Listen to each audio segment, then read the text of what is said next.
Hi, welcome to Architect Tips. The purpose of the channel is to teach you some quick tips in Photoshop tailored towards architectural visualization, which will hopefully speed up your workflow.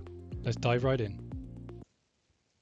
In this video, I'd like to run through how we can add some 2D assets into a scene. Something like this, you might get a render where you've added some 3D people in the foreground and the background, and you want to add some 2D quality into the foreground using a 2D asset. I have this guy here. He seems to have the right lighting conditions. So I'm going to just drag him into the image we have created. Just move him down a little bit using the move tool. What I like to do is if you drag a guide from the ruler to the top of the people's heads, it just gives you a starting point to the correct scale that the person needs to be at. So using Control T on the keyboard, I'm going to transform him down to a scale that I'm happy with for the scene, maybe something like that. So now we want to look at adding, first of all, this shadow, which is being cast by the sun. So it's quite a harsh direct shadow from the direct lighting in the scene. To do this, I'm just going to copy this layer just by dragging it onto the new layer icon at the bottom. So now we have two copies. Turn the top copy off.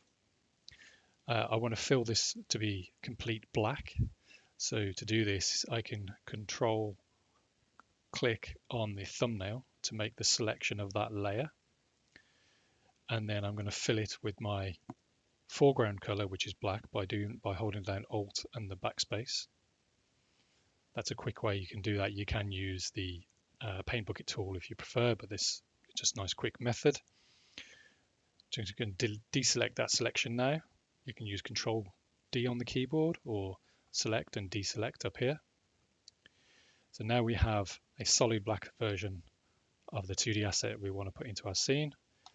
Turn on the original asset on top. So you see we have the two layers here. And now I want to distort this into a similar angle that we see here of these people. So having that layer selected, if I press Control T on the keyboard, it brings up the transform tool options. Right click and go to distort. And this is where we just want to grab the top handle, bring it down, lower than the character, the asset we have. And then it's a case of just using these handles on the side of the transform box to get a rough look that you see compared to the people in the scene. So maybe something like that could work quite nicely. As you can see, these shadows in the scene are slightly lighter, so we just want to change the opacity of this layer.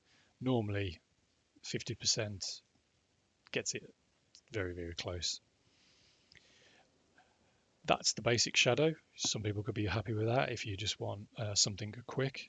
But if you have more time to blend your 2D asset into the scene, it's something I highly recommend you do. You can make this look a little bit more realistic by, if you're having the layer selected, the shadow, and go filter, blur, and get a Gaussian blur. You can just change the blur quality similar to something in the scene. These are very harsh shadows, so you only want to do it just a little bit. But if these are very soft shadows, this is how you could do that. You could create a much softer shadow. So the next thing we want to look at to add a bit more realism is adding a contact shadow. So to do this, I'm just going to make a new layer, get the brush tool by pressing the B key. If you right click, you can then bring up the brush parameters. This is where you want to squash the brush a little bit more to an ellipse, something like that. You can test it by moving your mouse from this dialog box onto the scene to see the rough scale. And now I'm just going to press a couple of times and make this elliptical shape. Obviously that's very large, so now I'd like to transform that, and you can scale that in. If you hold down the Alt key and press one of the handles in the corner, it will scale it uniformly in that direction. So maybe something like that, just press enter on the keyboard to make that. Move this into position and drop the opacity a little bit, and turning that on and off, you can see that it just adds that little bit extra realism where you have the feet touching the ground. Again, you can play around with this to the different opacities for your scene and see what you think looks good, but with and without, you can see how much of a difference that actually makes. And that's essentially the two steps that I actually do for all the people I put in. I always make sure there's a shadow from the direct light and also contact shadows for the feet. Hope you enjoyed the video. If you did, it would be really appreciated if you give it a like and subscribe if you don't want to miss out on more useful tips. Thank you for watching.